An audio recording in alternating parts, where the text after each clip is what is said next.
Hello guys, Tata power की तरफ से जो कि डिप्लोमा इंजीनियर ट्रेनिंग के लिए निकला हुआ है। इसमें 2023 में जितने भी लोग पास आउट हो रहे हैं मैकेनिकल और इलेक्ट्रिकल से सारे अप्लाई कर सकते हैं। ये वैकेंसी मतलब टाटा पावर और भी ब्रांचेस को रिक्रूट करती है, लेकिन अभी करंटली यही दोनों ब्रांच के लिए निकला हुआ है। तो इस वीडियो में मैं आपको बताने वाला हूँ इसमें एलिजिबिलिटी क्राइटेरिया और क्या क्या है, इसमें आप अप्लाई कैसे कर सकते हो, इसमें आपको जॉब लोकेशन क्या मिल जाता है, सैलरी क्या कितना मिलेगा, अप्लाई करने के बाद आपका जो असेसमेंट होने वाला है उसमें क्या क्या सेक्शन होने वाला है, उसके बाद फिर आपका अकोमोडेशन और फैसिलिटीज क्या क्या मिलने वाला है, उसके बाद आपका जॉब रोल क्या होने वाला है। तो बने रहे इस वीडियो में। चलिए वीडियो को में आगे बढ़ते हैं। अब बात करते हैं इसका एलिजिबिलिटी क्राइटेरिया की। तो इसमें अभी बस मैकेनिकल और इलेक्ट्रिकल वाला ही अप्लाई कर सकते हैं, लेकिन इसमें और ब्रांचेस के लिए भी जॉब निकलता है। टाटा पावर अभी सिर्फ यही दोनों के लिए ब्रांच के लिए निकला हुआ है, लेकिन अगर और ब्रांचेस के लिए कभी निकलता है तो मैं अपने ग्रुप्स में उसको अपडेट कर दिया करूंगा।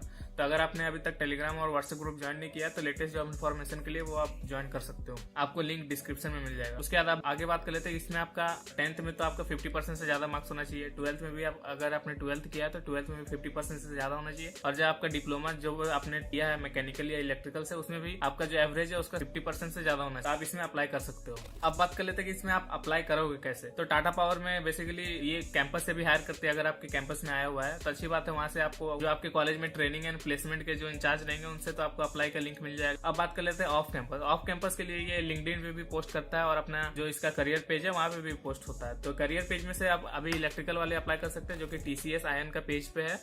वहां से आप डिप्लोमा इंजीनियर ट्रेनिंग, आपको लिंक डिस्क्रिप्शन में मिल जाएगा, वहां से आप टाटा पावर में अप्लाई कर सकते हैं इलेक्ट्रिकल वाले। अब बात कर लेते हैं जो मैकेनिकल से वो कहाँ अप्लाई करेंगे। तो उन लोग के लिए जो अभी टाटा पावर के एक HR हैं वो पोस्ट किए हैं रिक्रूटमेंट, जो कि लिंक्डइन पे है। तो लिंक्डइन पे वहाँ पे फॉर्म दिया हुआ है, मैकेनिकल और इलेक्ट्रिकल वहाँ दोनों के लिए दिया हुआ है, और ग्रेजुएट इंजीनियर ट्रेनिंग के लिए भी दिया हुआ है। तो वो अलग बात है, इस चैनल पे हम लोग वो बात नहीं करते। इस चैनल पे सिर्फ हम लोग पॉलिटेक्निक वाला बात करते हैं। तो लिंक्डइन वाला जो है जिसमें आप मैकेनिकल और इलेक्ट्रिकल दोनों अप्लाई कर सकते हैं, तो उसका लिंक भी आपको डिस्क्रिप्शन में मिल जाएगा। अब बहुत लोग पूछ रहे होंगे कि जो इलेक्ट्रिकल वाले हैं क्या दोनों जगह अप्लाई कर सकते हैं। कर दो, कोई दिक्कत नहीं होने वाला है। अगर आपका कहीं एक जगह आपका असेसमेंट क्लियर हो जाता है तो वहां से इंटरव्यू दे देना, मतलब इसमें कोई प्रॉब्लम नहीं होने वाला है। दोनों में अप्लाई कर सकते हो, जिसमें आपका असेसमेंट क्लियर हो जाता है फिर उसमें आपका इंटरव्यू राउंड होगा। तो अब बात कर लेते हैं जो असेसमेंट है उसमें क्वेश्चन क्या आने वाले हैं। तो असेसमेंट में जनरली सारे जो डिप्लोमा इंजीनियर ट्रेनिंग के लिए एग्जाम होता है ऐसे प्राइवेट कंपनीज में, सब में एक ही चीज पूछा जाता है। पहला तो मतलब आपका असेसमेंट जो होगा वो 3-4 सेक्शन में डिवाइड होगा। पहला बेसिकली एक सेक्शन जो रहेगा वो आपका डोमेन का, तो वो फिक्स ही है। उसके बाद फिर एक रहने वाला है एप्टीट्यूड का।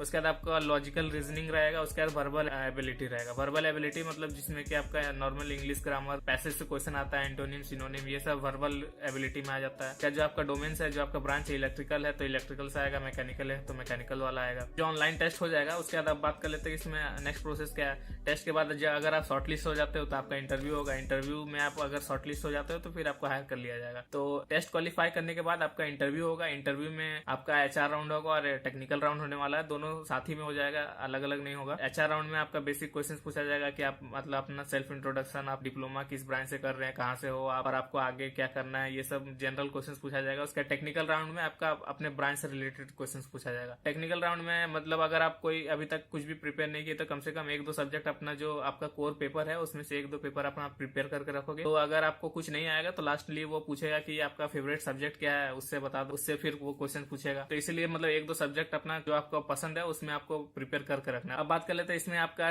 जॉब लोकेशन क्या होने वाला है। तो जो डिप्लोमा इंजीनियर ट्रेनिंग जो भी इसमें जाने वाले हैं उनका जॉब लोकेशन क्या होने वाला है। तो जॉब लोकेशन आपको ऑल इंडिया कहीं भी हो सकता है, जहां भी इसका प्रोजेक्ट चल रहा हो, जहां भी इसका ऑफिस हो, जहां भी इसका साइट हो, कहीं भी हो सकता है। लेकिन मेजर जो आपका लोकेशन है वो मैं आपको यहाँ बता देता हूँ। मेजर जो लोकेशन है वो आपका मुंबई हो सकता है, या फिर दिल्ली हो सकता है, या जमशेदपुर हो सकता है। जमशेदपुर जो कि झारखंड में आपको पता होगा। इसके बाद आपका कलिंगानगर हो सकता है, कलिंगानगर उड़ीसा में है, वहाँ पे हो सकता है। इसी तरह और आपको स्क्रीन पे दिख रहा होगा ये सब लोकेशन आपका मेजर लोकेशन है, यहाँ पे हो सकता है। अगर यहाँ नहीं हो तो और भी मतलब पूरे इंडिया में कहीं भी हो सकता है, लेकिन ये सब मेजर लोकेशन है। अब बात कर लेते हैं कि टाटा पावर में आपको सैलरी कितना मिलने वाला है, मतलब डिप्लोमा इंजीनियर ट्रेनिंग को सैलरी क्या होने वाला है। तो ट्रेनिंग पीरियड में आपका 2.8 लाख का CTC होने वाला है, जो कि स्टाइपेंड स्ट्रक्चर में रहेगा। इसमें आपका फिर कुछ डिडक्शन भी होगा, जैसे हॉस्टल का कुछ होगा थोड़ा, ये ज्यादा नॉमिनल फी होता है, उतना ज्यादा नहीं होता है। तो हॉस्टल के लिए होगा, कैंटीन के लिए होगा, और ट्रांसपोर्ट ये सब के लिए होगा। Medical insurance, group term life insurance, ये सब जो है इसके लिए थोड़ा थोड़ा डिडक्शन होगा। तो मतलब आप समझ सकते हैं कि 18 से 20 के बीच होने वाला है आपका सैलरी। मतलब ये वेरी भी कर सकता है अलग अलग साइट पे, अलग अलग ये का। तो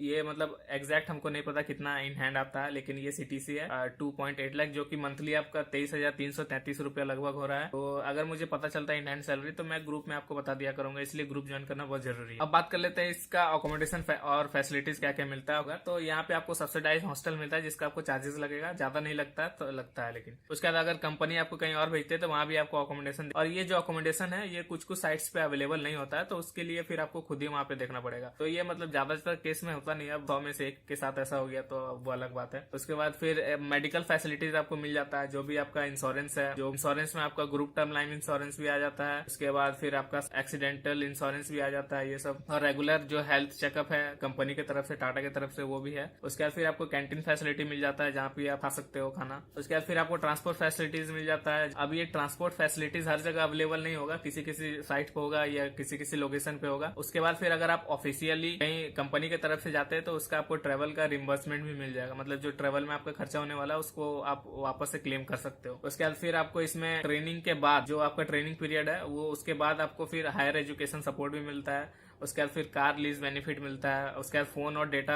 जो ब्रॉडबैंड है उसका आपको रिम्बर्समेंट कर सकते हैं वो अप्रूवल कराने के बाद। उसके बाद फिर आपको रिवॉर्ड्स मिलता है, रिकॉग्निशन भी मिलता है जैसे जैसे आपका मतलब टाइम होता जाता है कंपनी में और आप अच्छा परफॉर्म करते जाते हो। उसके बाद आपका इसमें जॉब रोल का बात कर लेते हैं। जो डिप्लोमा इंजीनियर ट्रेनिंग अभी जाने वाले हैं उनका क्या जॉब रोल रहने वाला है। तो इसमें जो आपका ट्रेनिंग पीरियड में उसमें आपका अलग अलग ऑपरेशन और मेंटेनेंस है, उसमें आप लोग को ट्रेनिंग होगा, क्लासरूम ट्रेनिंग भी होगा, ऑन द जॉब ट्रेनिंग भी होगा, मतलब आपका काम करते करते भी सीखना, जो ट्रेनिंग होता है काम करते करते वो भी होगा। तो इसमें आपका जो थर्मल और हाइड्रो पावर प्लांट है जहाँ पे जनरेट किया जाता है इलेक्ट्रिसिटी, वहाँ पे आपका होने वाला है, या फिर जो ट्रांसमिशन रिसीविंग स्टेशन है या फिर डिस्ट्रीब्यूशन सब स्टेशन है वहाँ हो सकता है, या फिर रिन्यूएबल एनर्जी साइट्स है, सोलर या विंड, वहाँ भी हो सकता है। तो आज के लिए इस वीडियो में इतना ही था, उम्मीद है आपको पसंद आया होगा। अगर आपको टाटा पावर से रिलेटेड कोई इन्फॉर्मेशन चाहिए होगा तो नीचे कमेंट करके बता सकते हो, मैं ट्राई करूंगा उसके ऊपर वीडियो बनाने का। उसके बाद फिर अगर आप वीडियो अभी तक एंड तक देख लिए हो तो नीचे अपना होम टाउन कमेंट कर सकते हो, ताकि मुझे पता चल सके कि आप लोग जो वीडियो देख रहे हो कहाँ से हो, किधर से बिलोंग करते हो। तो मतलब मुझे ये भी पता चल जाएगा जो अपना होम टाउन लिख रहे हो वो अभी तक वीडियो मतलब एंड तक देख रहे हैं, ऐसा नहीं कि बीच में छोड़ के अप्लाई लिंक मिल गया चलो भागो यहाँ से, बाकी इन्फॉर्मेशन बाहर में जाए। तो